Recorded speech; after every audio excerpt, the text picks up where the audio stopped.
Shalom saudara. Nah, senang sekali saya boleh berjumpa, melihat wajah Bapak Ibu Saudara yang mungkin sudah ada yang berapa bulan yang ikutin secara online. Ngamasi holy Pak, gitu kira-kira saudara. Ya, tapi saya bersyukur, saudara, mujizat ada dua. Mujizat gak kena COVID, Tuhan beri kehidupan, itu juga mujizat dari Tuhan. Setiap tarikan nafas saudara, itu mujizat dari Tuhan. Engkau masih ada di bumi, itu bukan usaha kita loh. Untuk kasih lem kaki kita, itu karena mujizat Tuhan dia berikan saudara. Gaya tarik bumi yang sama sekali gak bisa ditiru manusia. Saudara yang kasih Tuhan Yesus, tetapi juga yang kedua saudara, ada mujizat Tuhan. Dan bagi saudara yang ngikutin online, mungkin ada di rumah isolasi, mungkin ada di rumah sakit, mungkin juga sedang mengalami isolasi, mujizat Tuhan juga terjadi bagi saudara yang mungkin terpapar dengan COVID dalam nama Yesus Tuhan. Nah, kalau orang tanya, Pak Pendeta, Bapak jangan sembarangan bilang jangan takut sama COVID, jangan takut. Saudara, nasihat saya ketika orang menghadapi kena itu, saya bilang, jangan mau dituduh iblis, jangan mau digentarkan dengan ketakutan menyerang pikiranmu. Orang dulu bisa bilang, Pak, Bapak belum ngalamin loh Pak. Tapi saya bersyukur saudara, kalau orang tanya saya, Bapak kena COVID atau minta COVID? Nah saudara, Dokter Anggi tahu saudara, saya bilang Tuhan kalau boleh saya kena COVID. Saudara yang kasih Tuhan Yesus, dan Tuhan saudara mengizinkan itu terjadi. Dan saya bersyukur sekarang kalau saya kasih tahu orang-orang yang kena COVID, jangan takut, jangan khawatir. Wah dia ketakutan, telepon saya lagi. Saya bilang jangan takut. Begitu keluar dari rumah sakit saya bilang begini, dulu nyesal kan takut-takut kan, ternyata keluar juga, sehat juga. Saudara tahu, dunia menunggu apa? Vaksin. Vaksin yang buat siapa? Manusia. Saya mau tanya sama saudara, manusia yang buat siapa? Mana yang lebih hebat, yang dibuat oleh manusia sama yang dibuat oleh Tuhan?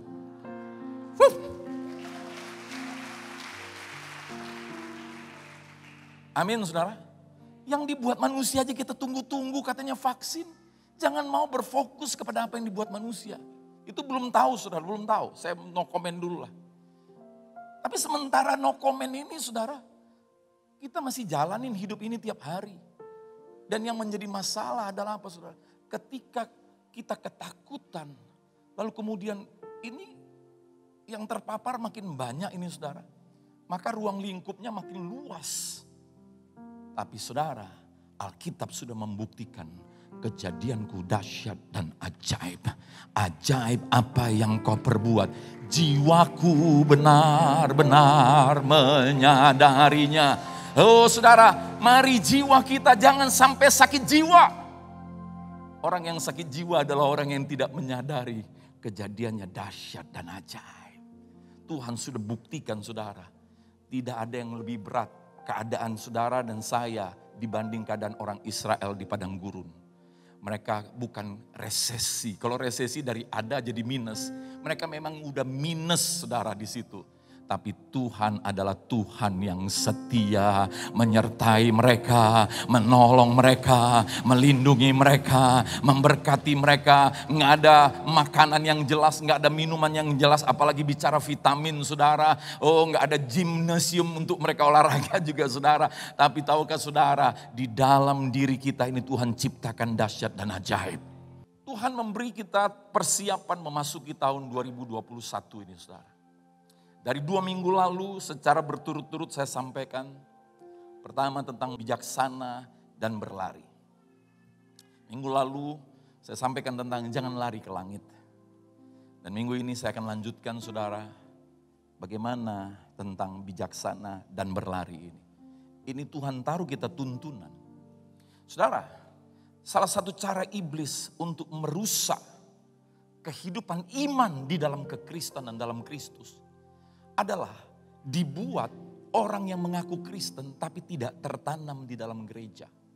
Oh dia terdaftar, dia hadir dalam ibadah tapi tidak tertanam. Salah satu bukti tidak tertanam adalah apa? Dia nggak ngikutin apa tuntunan Tuhan dalam gerejanya. Setiap gereja Tuhan bisa berikan tuntunan yang spesifik dan semuanya baik. Tubuh Kristus saling memperlengkapi.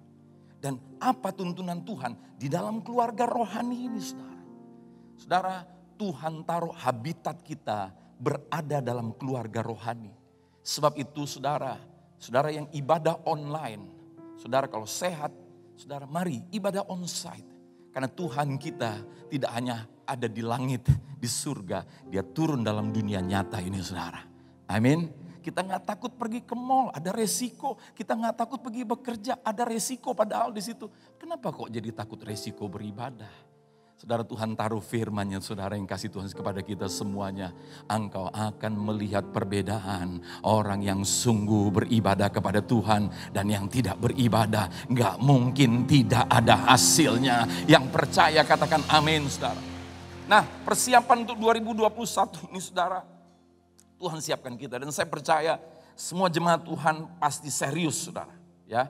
Nah, mari Bapak Ibu Saudara yang kasih Tuhan Yesus, untuk orang bisa berlari itu perlu bijaksana. Di tengah dunia di mana orang lebih mudah keadaan lockdown, lalu kita lama-lama jadi down. Lebih mudah untuk physical distancing ini mengakibatkan spiritual distancing. Nah, tetapi Tuhan justru taruh kepada saya bagaimana kita semua jadi bijaksana sehingga kita bisa berlari. Orang lain malah mungkin bingung, orang lain khawatir, takut. Saudara, tapi kita tetap berlari. Nah, saudara, 2 minggu lalu, ya, sebab itu bagi Bapak Ibu Saudara yang gak ikut ada di YouTube. Dan saya percaya, saudara yang memang tertanam. Saudara, orang yang tidak tertanam, bagaimana dia bisa berakar? Bagaimana dia bisa bertumbuh? Bagaimana dia bisa berbuah? Ya, banyak Kristen freelance sekarang, saudara. Ya, gereja di mana? YouTube mana? Mana aja. Ya kan? Saudara, mari, Tuhan yang ciptakan gereja. Tuhan sendiri yang bangun gereja, bukan manusia. Gedung dibangun manusia. Tapi bicara gereja, saudara dan saya bersama-sama. Itu Tuhan yang bawa kita bersama-sama. Mari kita rayakan apa yang Tuhan buat sama kita. Nah, sedikit saudara, saya akan sampaikan dulu kembali tentang bijaksana. Definisi bijaksana menurut Yesus, di dalam Matius 7:24 kita sudah tahu.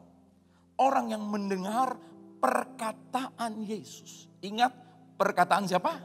Yesus. Dan melakukan perkataan Yesus.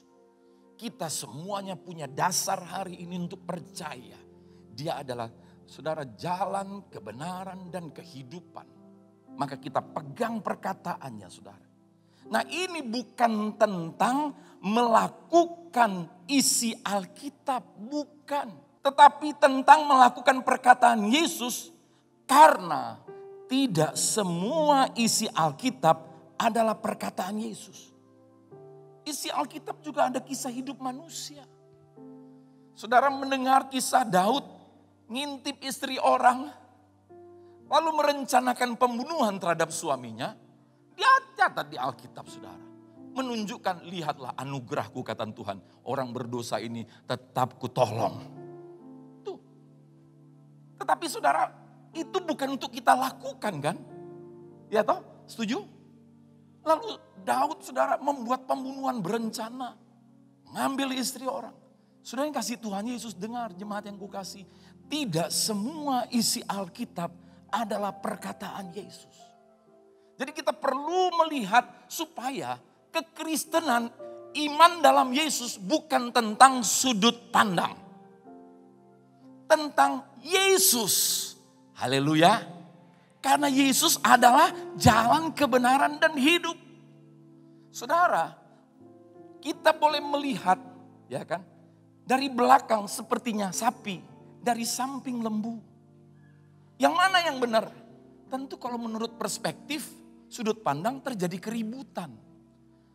Maka orang Kristen banyak ribut sesama orang Kristen, ribut Pentakosta sama Protestan, sama Injili berbeda. No, kebenarannya misalnya kalau itu memang lembu atau sapi, ya sapi mau dari sudut pandang manapun juga. Setuju saudara? Ya kan? Yang satu mungkin lihatnya seperti sapi, yang samping lihatnya no. Ini lembu. Saudara, Saya mau saudara mengerti, jangan sampai kita pikir itu kan sudut pandang gereja itu kan sudut pandang. No. Ketika kita bicara Yesus is Jesus. Pribadinya itu sendiri saudara. Nah, saudara yang kasih Tuhan Yesus, apa isi perkataan Yesus? Mari hari ini jangan mau dihantui, diisi oleh keadaan yang lain. Biar perkataan Yesus mengisi kita. Yang mau katakan amin. Mari kita baca saudara. Apa isi perkataan Yesus? Injil, kabar baik adalah isi perkataan Yesus. Lukas 4 ayat 18-19. Biar yang semua bernafas membaca Alkitab. Mari baca. 1, 2, 3. Roh Tuhan sebab ia telah mengurapi aku. Untuk menyampaikan apa? Kabar baik, Injil. Kepada orang-orang ia telah mengutus aku. Hari ini dengar saudara, ini bukan hanya kepada yang miskin jasmani saudara, tapi kepada yang miskin rohani. Engkau merasa engkau miskin rohani, imanmu lemah, engkau miskin rohani, rohmu lemah, hubunganmu lemah dengan Tuhan. Mungkin damai sejahteramu lemah, sukacitamu lemah, hikmatmu lemah. Yesus membawa kabar baik. Dia datang kepada orang yang miskin, bahkan saudara yang juga miskin secara jasmani. Tuhan Yesus datang kepada saudara. Ayat yang berikutnya 19. Untuk memberitakan pembebasan kepada orang-orang tawanan. Siapa orang-orang yang perlu pembebasan? Orang yang ditawan. Siapa orang yang ditawan? Ditawan oleh daging, ditawan oleh nafsu, ditawan oleh dunia, ditawan oleh dosa. Tidak ada orang yang mampu lepas dari perjudian, tidak mampu lepas dari perzinahan, pornografi, dan semua yang buruk, bahkan yang tidak mampu lepas dari narkoba. Saya mau katakan kepada saudara, bagi Allah tidak ada yang mustahil. Engkau butuh Yesus. Hanya Yesus yang mampu melepaskan kita dari tawanan kita. Saudara, kita yang ditawan oleh kemarahan, oleh kebencian, oleh sakit hati, Yesus mampu memberi kemerdekaan kepada kita. Haleluya. Dan penglihatan bagi orang buta. Siapa orang buta? Yang hari ini aku gak ngerti gimana nasibku. Aku gak ngerti gimana hidupku. Aku gak ngerti gimana keluargaku. Aku gak ngerti gimana masa depanku. Aku gak tahu. Mungkin hari ini engkaulah orangnya. Engkau punya pengharapan. Tuhan pilih engkau untuk dengar firman Kristus hari ini. Tuhan mau memberi penglihatan. Apa penglihatan yang dia berikan? Dia bawa terangnya untuk menerangi hatimu. Menerangi keluargamu. Menerangi karirmu. Menerangi perjalanan hidupmu. Itu Yesus. Dia bawa kabar baik. Haleluya. Saudara yang kasih Tuhan, untuk membebaskan orang yang tertindas. Siapa orang yang tertindas? Orang yang tidak hidup di dalam habitatnya. Ikan habitat di air, ditaruh di meja, dia menderita. Saudara, saya mau kasih tahu. Orang yang kerjanya sibuk kejar uang, cari uang, karir, lupa keluarga, itu menderita. Tapi dia melarikan diri dengan bekerja. Orang yang gak sempat berdoa, baca Alkitab karena ngejar pekerjaan, gak sempat datang hari Minggu karena ngejar. Berapa ekor babi sudah laku, dia kejar terus. Saudara, orang yang bisnis MLM seringkali menderita. Orang yang bisnis asuransi seringkali menderita. Kenapa? Karena mereka jam kerjanya 24 jam. Dia udah janji sama istri sama anak-anaknya. Oke, nanti malam kita makan jam 8 malam. Anak-anaknya udah siap-siap, istri udah pakai konde, pakai kebaya. Jam 8 kurang 5 ada orang telepon, Pak, kemarin yang asuransi Bapak bilang sama saya tuh, saya pingin deal sama Bapak sekarang. Saudara tahu, dia tinggalkan jam makan sama istri sama anaknya. Dia kejar asuransi itu, saudara. Itu orang menderita. Kenapa? Dia gak hidup dalam habitatnya. Saudara, engkau gak hidup dalam habitatmu, engkau menderita. Tapi ada kabar baik. Tuhan mau mencelikkan mata yang buta untuk kita menyadari kita keluar dari habitat. Tuhan bawa kita kembali kepada habitat kita. Apa habitat kita? Nanti kita akan lihat, saudara. Nah, Bapak Ibu Saudara, untuk memberitakan tahun rahmat Tuhan telah datang. Saudara, saya mau saudara menangkap apapun situasi keadaan dunia saat ini. Saudara, bahwa ada pandemi itu sudah sesuatu yang sudah pernah terjadi 100 tahun lalu, 200 tahun lalu, berapa ratus. Ini sesuatu yang sudah pernah terjadi, saudara. Saudara, semenjak Yesus datang ke dunia, yang bulan Desember secara khusus kita rayakan kedatangannya, semenjak itu tahun rahmat Tuhan sudah datang atas seluruh manusia. Jadi kita ada dalam tahun-tahun anugerah Tuhan. Yang percaya kita sambut anugerah Tuhan. Apa itu anugerah yang tidak layak dilayakkan? Mungkin ada engkau merasa, aku enggak layak datang ke gereja, aku enggak layak beribadah, aku enggak layak untuk ikut Yesus, aku enggak layak melayani Tuhan. Tapi saudara, engkau dilayakkan. Oh saudara, perkenanan bukan karena apa yang aku buat supaya Tuhan berkenan. Apa yang Tuhan buat itu karena perkenanan Dia kepada kita. Ya, kalau ada seorang raja mengangkat anak yang bodoh, jahat, miskin, penyakitan. Orang berdosa jauh lebih parah daripada itu, saudara. Kalau raja bilang, ku angkat kau jadi anakku. Itu karena raja mau berkenan. Tapi anak yang bodoh, miskin, jahat, penyakitan ini, enggak ada apapun yang dia bisa buat supaya raja bisa berkenan. Bikin rumah dia gak mampu. Bikin baik apa kebaikan. Gak ada, saudara. Tapi kalau raja yang bilang, aku yang mau mengangkat engkau menjadi anak. Bukankah itu yang Tuhan buat? Waktu kita masih berdosa, Tuhan sudah mengasihi manusia. Bukan pada saat kau berbuat benar. Alkitab berkata, Yesus datang bukan mencari orang benar. Kenapa? Karena tak seorang pun benar. Paulus sudah melayani Tuhan hebat, tapi tidak pernah merasa diri benar. Tapi dia dibenarkan, dia dikuduskan, dia dilayakkan. Amin. Nah, saudara, Yesus datang ke dunia untuk apa? Inilah perkataan Yesus. Untuk memberitakan Injil. Markus 1 mencatat, saudara. Karena untuk itulah aku datang ke dunia. Jadi saudara lihat, Yesus gak punya berita yang lain. Dengar jemaat yang kukasihi, pasti kenapa Yesus disalib? Karena berita Yesus beda sama berita Farisi. Beda sama berita imam-imam ahli Taurat. Bahkan imam-imam ahli Taurat ini eager, sangat panas, membara, ingin menyalibkan Yesus. Kenapa? Karena beda. Jadi saudara harus lihat, saudara. Padahal apa yang di tangan imam-imam ahli Taurat, orang Farisi, itu kitab yang sama ada di tangan kita. Kecuali ada kitab-kitab Yahudi, Talmud gak ada di tangan kita. Ada beberapa kitab, tapi Kejadian 5 kitab Taurat Musa ada di tangan mereka. Padahal nabi-nabi sebenarnya menubuatkan tentang Yesus. Ya, jadi saudara jelas, kalau Yesus hanya punya satu berita. Apa berita Yesus?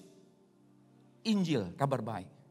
Hari ini aku mau kasih tahu kepada saudara, siapa aku punya berita yang lain. Sebab aku cuma seorang hamba Tuhan. Saudara, sebab itu di gereja ini tidak ada kabar lain. Bukan berita agama, bukan berita seperti yang dunia tawarkan, motivasi diri yang membuat kita pede, yang membuat kita percaya diri, yang membuat kita merasa aku sudah rajin, aku sudah fokus, aku sudah sukses. Lalu tidak mikirin membangun manusia roh, membangun hubungan sama Yesus, bahkan yang lebih parah, dunia sedang menawarkan universalism. Apa itu, saudara? Udah, siapapun nama Tuhannya, pokoknya percaya Tuhan. Yang penting hidup baik. Saya mau kasih tahu kepada saudara, Yesus bukan mau menjadikan saudara hidup baik. Kenapa? Apa versi kebaikan? PBB menetapkan narkoba sudah enggak. Ya, PBB menetapkan LGBT itu sah. Menurut mereka itu baik. Dunia punya versi kebaikan. Tahukah saudara? Kita mau dibawa kembali sesuai dengan grand design Bapa. Dicipta serupa dengan gambarnya. Jadi Yesus menebus saudara. Dia yang adalah anak Allah. Rela menjadi anak manusia. Supaya saudara anak manusia kembali menjadi anak Allah. Anak monyet pasti mirip monyet. Anak Bapa surgawi pasti mirip siapa? Haleluya. Saudara, Di dalam kabar baik, ini kabar baiknya Yesus. Tidak ada kabar buruk. Nggak ada, gini. Saudara, kalau di dalam air ini 99% murni, 1% racun, maka disebut air apa? Saudara nggak bisa bilang, cuman 1%-nya, enggak apa-apa itu. No, nggak bisa. Kabar baik 90%, kabar buruk 10%, nggak bisa. Di dalam kabar baik nggak ada kabar buruk. Kabar baiknya bukan tentang usaha perbuatan saudara, tentang usaha perbuatan Tuhan. Bukan tentang kebenaran kekudusan kita, tapi tentang kebenaran kekudusan Tuhan. Dan semuanya itu memenuhi hidup kita. Apa yang memenuhi hidup kita? Kebaikan kebenaran Tuhan, kekudusan Tuhan. Oh, itu yang akan memancar dari hidup kita. Sehingga orang yang memancarkan hidup Yesus, dia nggak membanggakan dirinya. Yang dia banggakan hanya Yesus. Haleluya.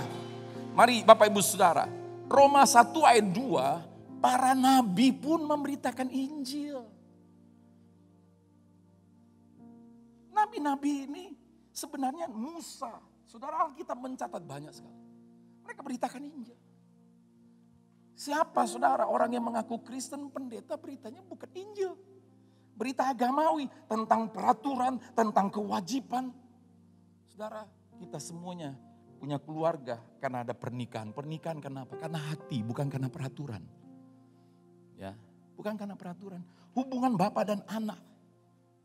Bukan karena peraturan, karena hati saudara. Bukan nggak boleh ada peraturan di rumah. Mandi kau nak jam segini, kau pergi sekolah. Kita ikutin bukan karena semata-mata peraturan. Karena hati kita menyadari kita butuh itu. Amin saudara. Jadi lihat Injil. Roma 1 ayat 16-17 saudara. Injil adalah kekuatan Allah. Maka itu sudah setiap saudara dapat Injil, engkau sedang dapat apa?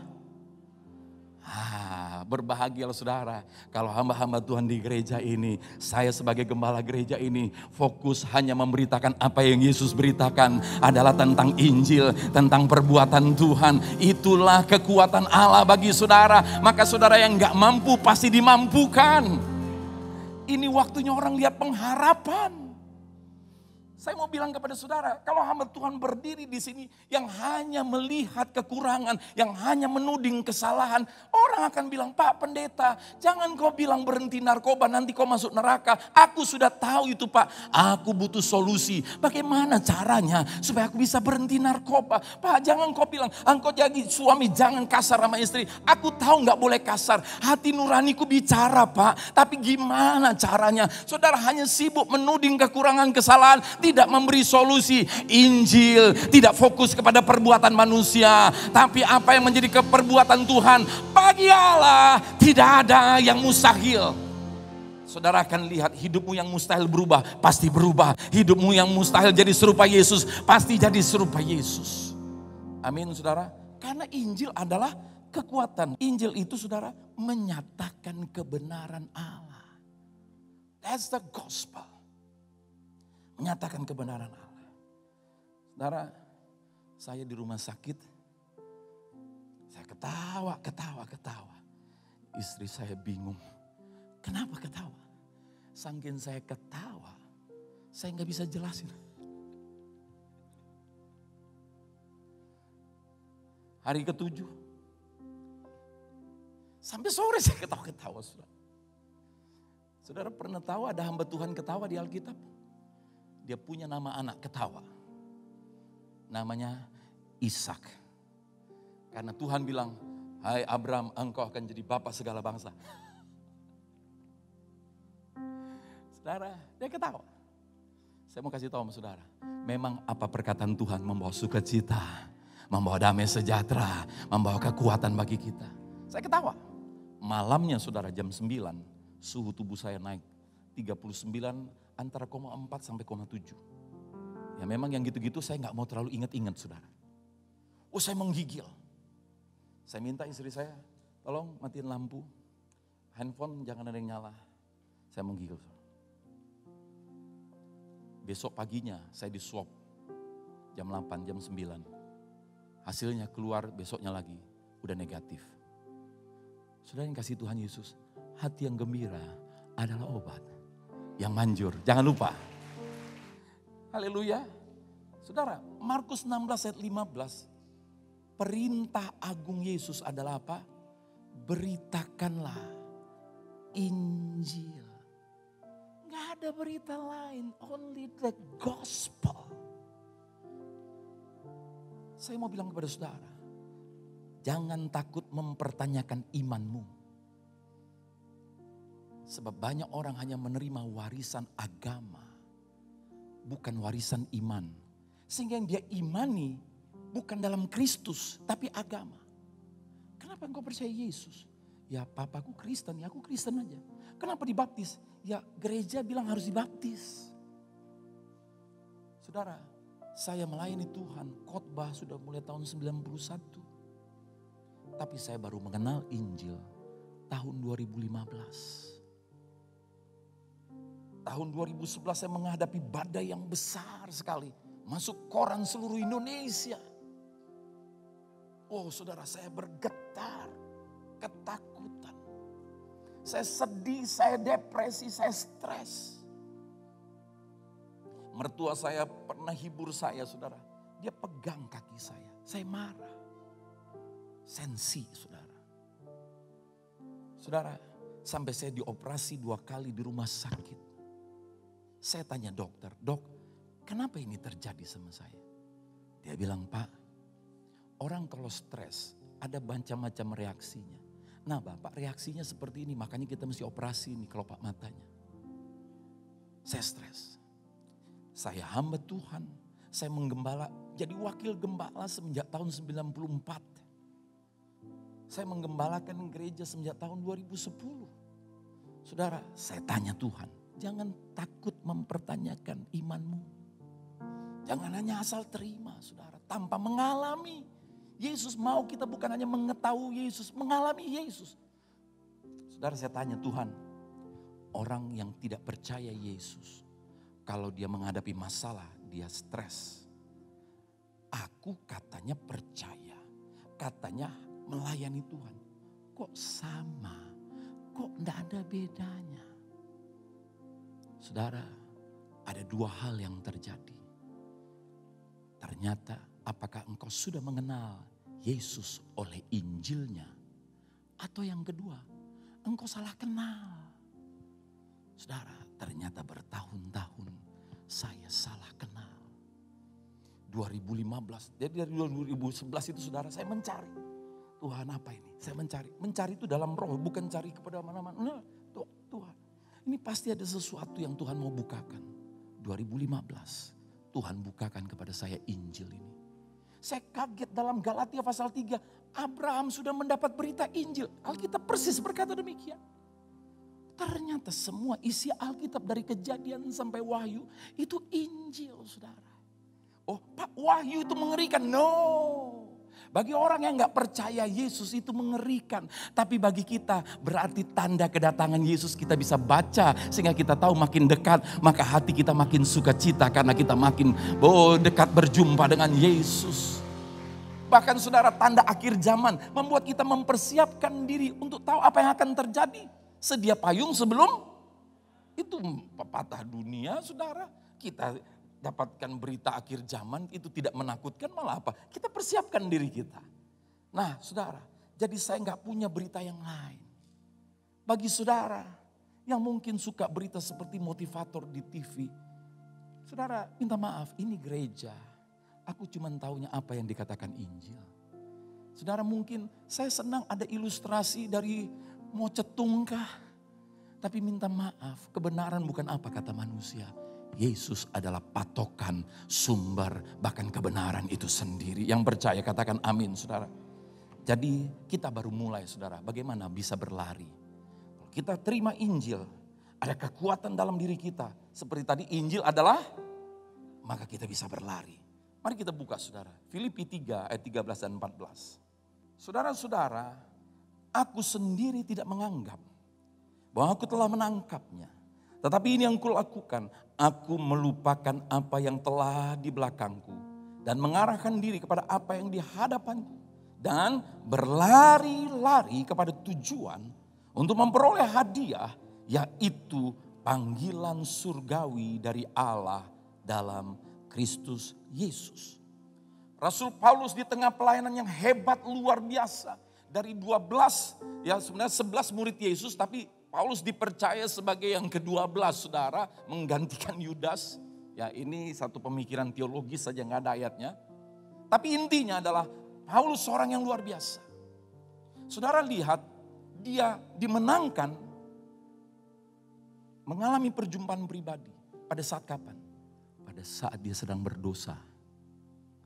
Sedang dalam perjalanan hendak membunuh orang percaya Yesus. Ngeri kan saudara, kan dosanya kan? Ngeri loh ini saudara.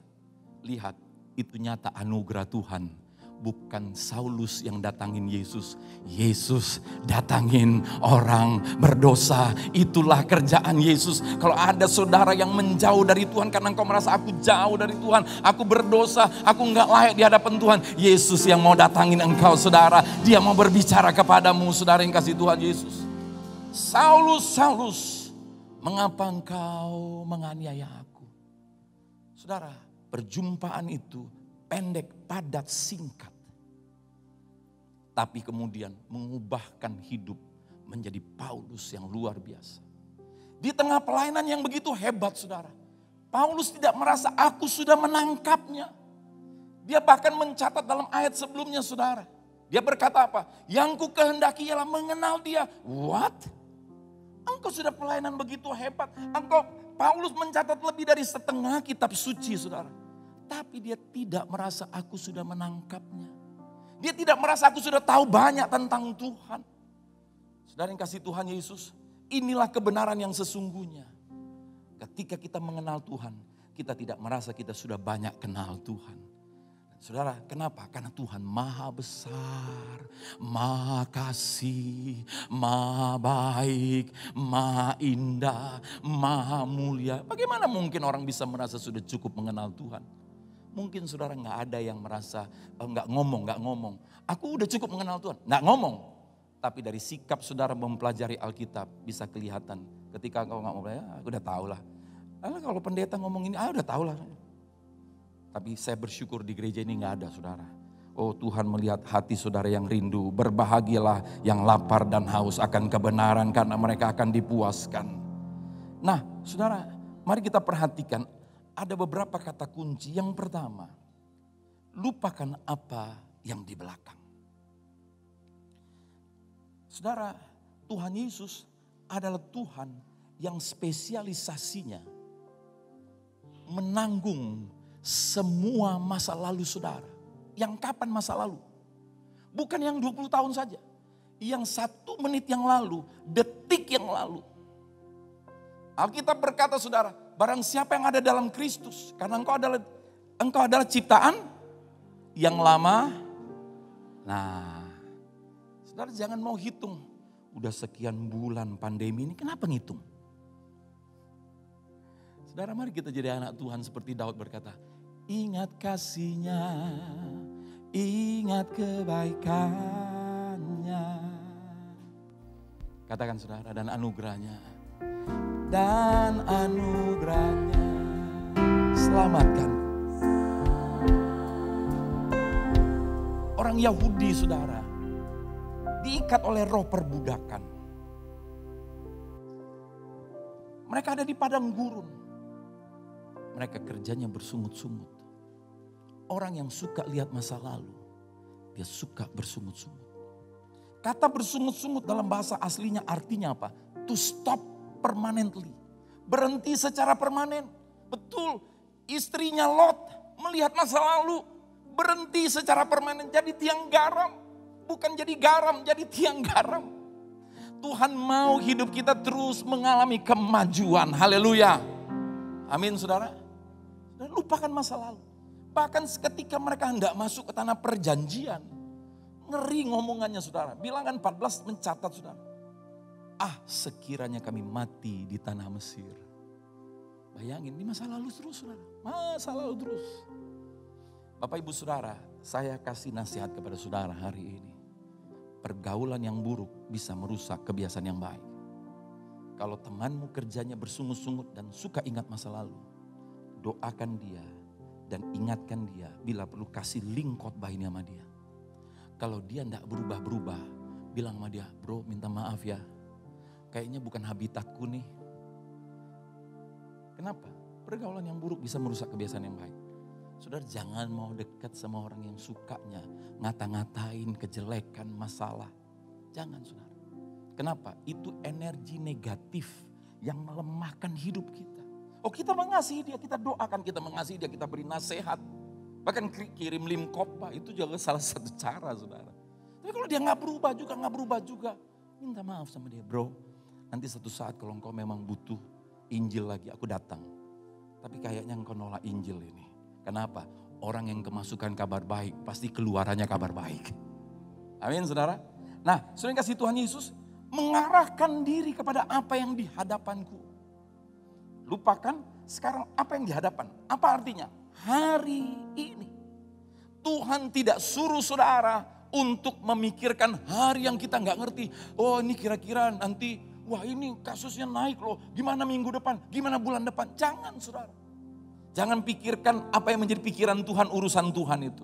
Matius 6 ayat 34 berkata, jangan kamu khawatir akan hari esok. Karena hari besok mempunyai kesusahannya sendiri. Kesusahan sehari cukup untuk sehari. Mempersiapkan diri kuliah besok boleh tentu kan saudara. Mempersiapkan tahun depan mau kuliah di mana boleh. Tapi kesusahan besok, kesusahan minggu depan gak usah dipikirin hari ini saudara. Serahkan kepada Tuhan. Burung di udara Tuhan pelihara. Kita jauh lebih berharga daripada burung-burung itu. Gak mungkin Tuhan gak pelihara kita. Nah saudara, berlari kepada tujuan. Kenapa mesti berlari? Kenapa enggak jalan kepada tujuan? Kenapa sikapnya berlari? Saudara, yang pertama, kita sudah ditebus dari cara hidup kita yang sia-sia. Darah Yesus membayar hidup kita supaya kita jangan sia-sia. Jangan sia-siakan waktu yang Tuhan percayakan kepada saudara. Nah, berlari di sini saudara, ini bukan, saya tahu kalau berlari mengejar target penjualan, kita nangkap ini. Berlari mengejar karir kita nangkap ini saudara. Berlari mengejar bisnis kita nangkap ini. Berlari mengejar bagaimana titelmu naik S2, S3, semambo dan sebagainya saudara. Kita nangkap ini. Tapi berlari untuk mengejar Yesus, mendapatkan iman. Berlari untuk saudara membangun manusia roh ini. Biasanya saudara, untuk dagang orang bisa lari. Tapi membangun manusia roh, dia menjadi apa saudara? Dia jalannya neng-nong. Saudara tahu neng-nong? Orang Jawa kalau nikah saudara, itu biasanya gini. Neng-nong. Karena kebayanya ketat, jalannya pendek gitu saudara. Ya. Lalu dayang-dayangnya banyak, jadi kalau enggak ketinggalan gitu. Jadi dia neng-nong. Oh haleluya. Saudara, kita ada di akhir daripada akhir zaman. Jangan lagi yang neng-nong. Mari gaspol.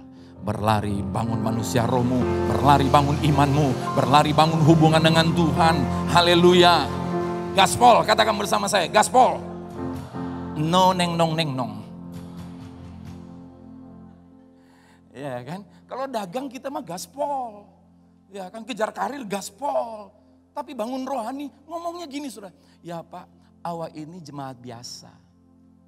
Saya mau tanya saudara ya, siapa yang percaya bahwa Yesus itu luar biasa? Bagaimana caranya orang kemasukan Tuhan yang luar biasa bisa hidup biasa-biasa? Gimana caranya? Aku gak ngerti itu. Gak mungkin. Impossible. Orang yang kemasukan Tuhan yang luar biasa hidupnya bisa biasa-biasa. Gak mungkin. Itu jangan-jangan dia ngaku agama Kristen tapi sebenarnya tidak menerima Yesus masuk dan bekerja dalam hidup. Gak mungkin. Yang kedua saudara, kenapa kita mesti berlari? Efesus 5 ayat 16 berkata, pergunakan waktu yang ada. Karena hari-hari ini adalah jahat. Saudara, dulu untuk berjudi, orang pergi ke meja judi. Mungkin perjalanan sekian lama, 15 menit, 1 jam, orang pergi. Sekarang cukup di sini berjudi. Dulu orang saudara, untuk selingkuh,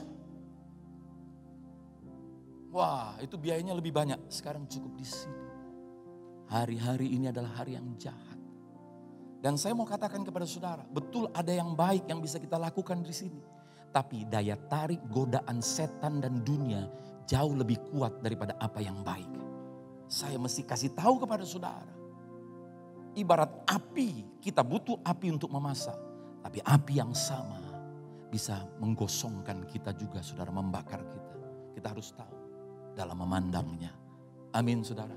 Waktu-waktu ini, hari-hari ini adalah hari yang jahat, saudara. Belum lagi, saudara. Kenapa kita mesti berlari? Karena perubahan dunia terjadi semakin cepat. Untuk apa? Untuk tujuan dunia dan antikris. Di dalamnya ada agenda antikris. Saudara, semua yang sedang terjadi ini merupakan satu platform untuk mencapai agenda-agenda. Di mana saudara lihat sekarang perbedaan, ada tulisan-tulisan, bukan new normal. Bukan normal baru. Saudara tahu apa? Bersiap untuk memasuki tatanan dunia baru atau tatanan yang baru. Apa ini? One World Order. Ini agenda antikris, saudara. Saudara, ini ada radiasi. Radiasinya itu bisa merusak sel. Sel itu mempengaruhi jiwa, mempengaruhi mood kita, mempengaruhi perasaan kita. Itu baru radiasi. Belum hipnosisnya, saudara. Hipnosisnya adalah apa? Saudara, keluar bunyi, keluar suara, gambar, warna, perkataan. Itu menghipnosis orang, saudara. Saudara, gereja pakai ini. Masuk WA. Mau tahun. Masuk telepon, masuk iklan. Gimana? Oh, kalau ada halangan dan memang harus saudara tidak bisa, ini bisa membantu. Tapi jangan jadikan ini menjadi akhirnya saudara jawaban. No, jawabannya adalah Yesus membawa kita dalam habitat kita untuk kumpul beribadah bersama-sama. Yang percaya katakan amin, saudara. Bapak Ibu saudara yang kasih Tuhan Yesus, 1 Yohanes 2:17 berkata, dunia ini sedang lenyap dengan segala keinginannya. Maka itu saudara, kita mesti berlari. Orang yang berlari lalu mencapai tujuan adalah orang yang tidak mudah digoda kiri dan kanan. Saudara pernah lihat orang lari tanpa tujuan gak? Oh, dia lari kenceng. Kemana bro? Gak tahu. Ya itu mungkin dia baru lepas dari ruangan rumah sakit jiwa. Atau saudara, orang yang lari tanpa tujuan ini kenapa saudara? Karena dia baru maling, dia dikejar. Dia gak tahu lari kemana. Kita semuanya hidup ada tujuan dan inilah habitat kita. Hidup tanpa tujuan membuat hidup ini hampa, kosong, tak berarti saudara. Oh udah ada uang, ada pekerjaan tapi gak tahu untuk apa aku hidup. Saudara, yang seperti ini akan mudah ditarik oleh dunia, digoda oleh iblis saudara untuk dirusak. Saudara, lain kali saya akan cerita tentang agenda di akhir zaman ini. Tapi hari ini saudara, ayo berapa saudara yang mau nengnong-nengnong? Angkat tangan saudara yang mau nengnong-nengnong. Saudara tahu waktu Yesus Bapa, ini perumpamaan dalam Lukas 15. Bapa itu melihat anak bungsu pulang. Saudara tahu apa yang terjadi? Bapa berlari, kejar dan peluk anak itu. Jadi Bapa kita sudah berlari dari surga untuk mengejar kita semuanya. Don't be nengnong, nengnong, haleluya. Tapi apa? Gaspol, katakan bersama saya, mulai hari ini dan 2021 sampai Yesus datang, gaspol. Haleluya. Jadi judul khotbah hari ini adalah apa? Nah saya akan tutup saudara.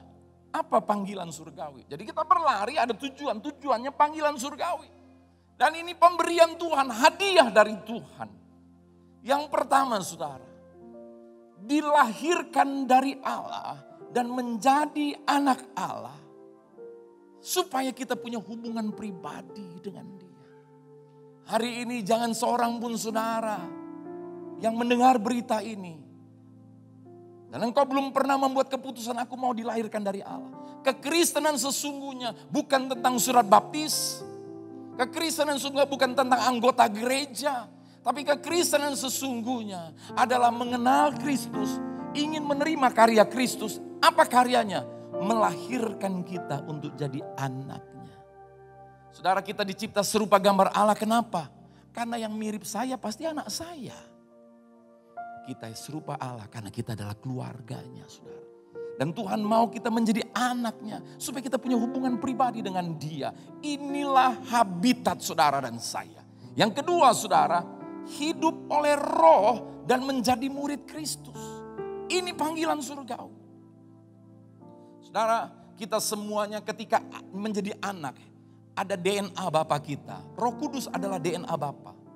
Saya punya anak, saya ketawa sama istri saya bilang, kok dia bisa bikin begitu mirip sama saya?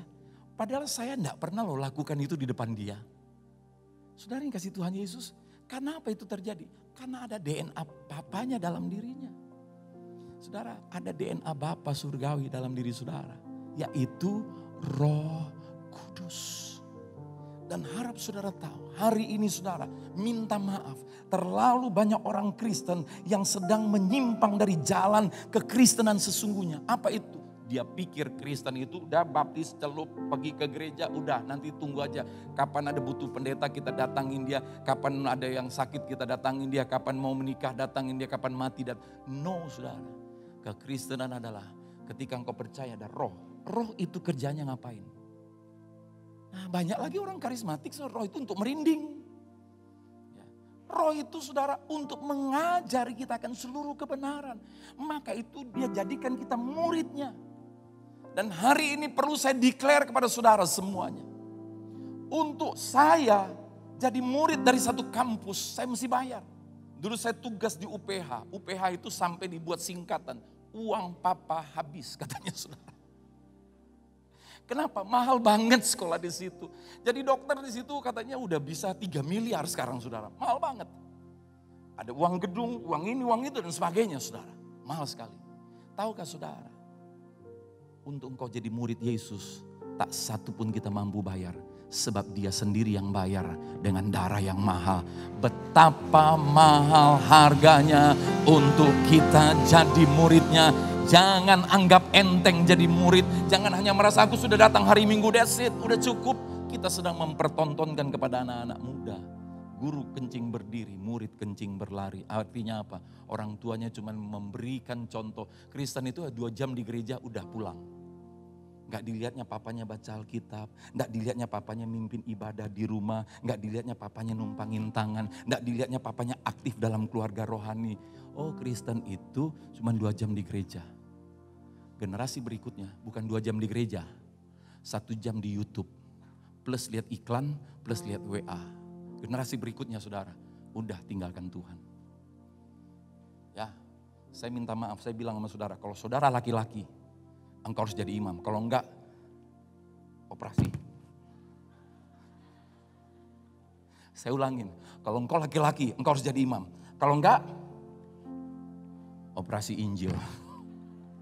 Terima kabar baik, Tuhan yang mampu membuat engkau jadi imam. Memang engkau enggak mampu. Ya, karena ada banyak bapak-bapak, Pak saya ini siapa Pak? Ya sudah saudara, enggak apa-apa. Ya. Dan saudara, kita ini dibayar mahal untuk terima Roh Kudus. Dengan darahnya. Coba ya, ini. Detik ini saya benar. 50 detik lagi atau 1 jam lagi, bisa gak kita salah? Bisa tak? Kita berpikiran yang buruk aja tentang seorang, kita udah dosa. Ya. Lalu 2 jam lagi, Tuhan ampun. Benar lagi kan? Lalu sehari lagi bisa bikin salah lagi gak? Wah, kita diserempet, kita kaget. Alam bawah sadar bicara, maki dia. Kita salah lagi. 2 jam kemudian, ampun Tuhan. Saya mau tanya kepada saudara. Waktu saudara benar, ada Roh Kudus dalam dirimu. Waktu engkau bikin salah, ada Roh Kudus gak? Apa Roh Kudus tinggalkan kita? Waktu kita benar, ada Roh Kudus. Waktu kita bikin salah, ada Roh Kudus gak? Saudara, saya kasih tahu. Kalau kebenaran karena perbuatan, maka Roh Kudus pasti keluar masuk. Ya dong, oh aku benar, Roh Kudus hadir. Oh aku lagi bikin salah, Roh Kudus pergi. Saya mau tanya sama saudara, Kalau waktu kita benar Roh Kudus hadir, kalau kita salah Roh Kudus pergi. Jadi tugas Roh Kudus ngapain? Tugas Roh Kudus menolong kita. Waktu kita jatuh dia mau angkat kita. Dia mau selamatkan kita. Dia mau memberi kemenangan kepada kita. Haleluya. Ya, dan saudara tahu itulah anugerah. Kalau bukan karena anugerah, pasti engkau benar, Roh Kudus ada. Engkau salah, Roh Kudus pergi. Bayangin saudara, dalam satu hari Roh Kudus bolak-balik keluar masuk. Loh jaibah katanya saudara. Saudara jangan percaya tipuan setan yang bilang apa. Kau berdosa, kau ditinggalkan Tuhan. Saya kasih tahu, Daud berdosa, dia bikin nyanyian. Kemanakah aku pergi? Dapat pergi menjauhi rohmu Tuhan. Aku lari ke gunung, engkau ada di sana. Aku lari ke lembah orang mati, engkau ada di sana. Gak ada tempat lari dari Yesus. Itulah orang yang mengenal anugerah Tuhan. Injil kabar baik. Haleluya. Selain kasih Tuhan Yesus, orang yang hidup oleh roh menjadi murid, dia mengalami perubahan hidup. Dia mengalami pembaruan hidup. Tidak mungkin tidak. Orang kemasukan setan aja berubah kok. Masa kemasukan Roh Kudus tidak berubah? Kemasukan Roh Kudus membuat kita saudara membaca Alkitab, diberi pengertian, membaca Alkitab, nggak mampu lakukan, Roh Kudus berkuasa membuat kita mampu. Maka itu saudara, Paulus berkata, aku ada sebagaimana aku ada karena kasih karunia. Kasih karunia yang dianugerahkan kepadaku membuat aku bekerja lebih keras. Kenapa bekerja lebih keras? Saking bergairah, bukan karena peraturan, bukan karena ancaman, bukan karena ketakutan. Karena hati yang sadar dikasihi Tuhan, membuat kasih itu membara dalam dirimu. Aku bekerja lebih keras. Paulus bilang begini, tapi bukannya aku, tapi kasih karunia. Oh, ini yang indah saudara. Ketika kau lihat firman-Nya, Tuhan aku gak mampu. Oh Tuhan aku gak mampu. Lalu firman-Nya terjadi karena engkau percaya dan menerimanya. Maka engkau membanggakan Tuhan. Bukan diri kita yang kita banggakan. Terpujilah nama Tuhan Yesus. Haleluya. Orang semakin tertarik ikut Yesus. Karena orang lihat. Engkau makin rohani bukan makin menghakimi. Makin rohani bukan menjadi aneh kepada orang lain. Makin rohani, makin bisa mendekati orang yang berdosa. Makin rohani, saudara, makin gak kelihatan, saudara menunjukkan dirinya. Tapi Tuhan yang kelihatan. Saudara, maka apa akibatnya? Akibat orang menjadi murid Kristus, dia otomatis menjadi saksi Kristus. Orang yang menjadi saksi Kristus, gak perlu dipaksa untuk memenangkan jiwa. Dia gak tahan, dia pingin cerita. Saudara makan di satu restoran, enak, sehat. Engkau gak perlu dipaksa oleh pemilik. Nanti tolong cerita ya, tolong cerita. Gak perlu, engkau pasti ingin ceritakan kepada orang lain. Kalau engkau mengalami Yesus, hidupmu dibahari oleh Yesus. Engkau pasti mau cerita kepada orang lain. Orang lain makin tertarik untuk datang kepada Yesus. Maka kita bisa memenangkan jiwa, bukan karena diancam-ancam. Kadang-kadang diancamnya gini, saudara. Nanti di penghakiman Tuhan tanya, berapa jiwa yang sudah kau menangkan? Aku cari ayatnya, enggak ada. Rupanya ada karang-karangan orang yang mau mengancam-ancam saudara. Saudara bisa bayangkan saudara. Kalau engkau datangin orang. Loh kok kamu sekarang tiba-tiba bikin baik sama saya? Ya aku mau memenangkan kamu supaya percaya Yesus. Kenapa kamu menangkan saya supaya percaya Yesus? Karena pendetaku bilang. Nanti ditanya berapa jiwa aku bawa. Enggak ada, takut awak. Kira-kira orang ini ilfil enggak? Saudara, yang terakhir, orang yang menjadi saksi, hasilnya memenangkan jiwa. Maka dia melakukan amanat agung, bukan karena didorong-dorong, dipaksa-paksa. Dari dalamnya timbul, orang yang dimenangkan ini, oh dia punya hati gini, aku sudah menerima Injil ini, aku sudah dicelikkan, aku ingin dia juga menerimanya, aku ingin dia juga mengalaminya. Jadi bukan lagi saudara bicara secara formal, ada kelas, ya kayak tadi memang ada kelas. Saya memuridkan orang di kafe. Saya memuridkan orang saudara di halaman rumah. Saya memuridkan orang sambil olahraga. Saya cerita, kenapa? Karena orang itu sendiri yang mau tertarik. Melihat apa? Hidup yang memancarkan kasih Kristus. Amin saudara. Saya percaya Kalau semua kita berlari, gaspol 2021, engkau dibawa dalam kemuliaan yang semakin besar. Yang percaya katakan amin. Saudara, mari kita rayakan Tuhan kita Yesus. Haleluya. Dia tidak pernah berubah dulu, sekarang, sampai selama-lamanya. Keadaan boleh berubah, Yesus tetap baik, Yesus tetap berkuasa, Yesus tetap Bapa, Yesus tetap Tuhan, Yesus tetap ada di dalam aku. Haleluya.